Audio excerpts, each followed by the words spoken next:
Question number 2 is, what tools should I use when designing my collection? So I would recommend that you start with the tools you use. Or you already, if you are proficient in certain computer programs, or you're very good at drawing or whatever, start with what you know, so that you can speed up your process and you don't get hung up in just like, oh, I need to learn a new program, or I need to focus on this or that.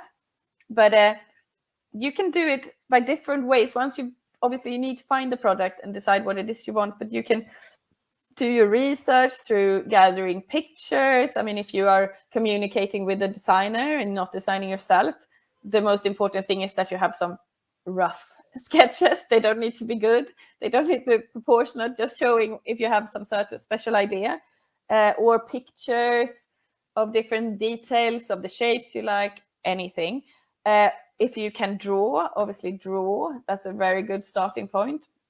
If you are very creative and you may be a fashion student, or you even have a dress dummy at home because you like sewing, you can drape garments and shapes, and take photographs of that to get your first ideas. The tools that I use when I design, I always gather a lot of information when I start.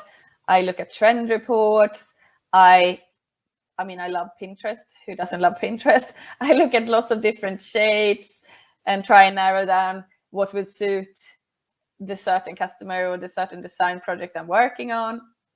And then for me and for like a lot of the industry, so if you're looking to start working in the industry as a designer, the software that is used mainly is Illustrator, because in Illustrator, since it's vector based, it's very easy once you know the program to draw up the shapes and get the nice lines. And then so you use Illustrator to draw up your shape, and the shape is then put into what they call a design technical pack.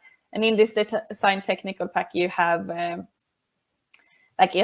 everything from a color sketch, and then you have a technical sketch showing all the technical details, like what seams or what zips or anything that is more of a thing that creates or makes the garment in production. And if you have certain labels you want to use, or prints or embroideries and everything goes into this pack, which is usually a few pages long, depending on how much detail you put into it. So that is what I do for the design process. And then I also always use my measuring tape.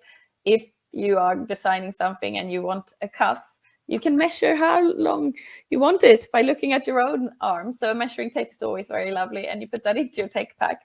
And for anything that comes to the pattern cutting for my factories, I use Excel to create my size specs. But we're going to talk more about that a little bit later on.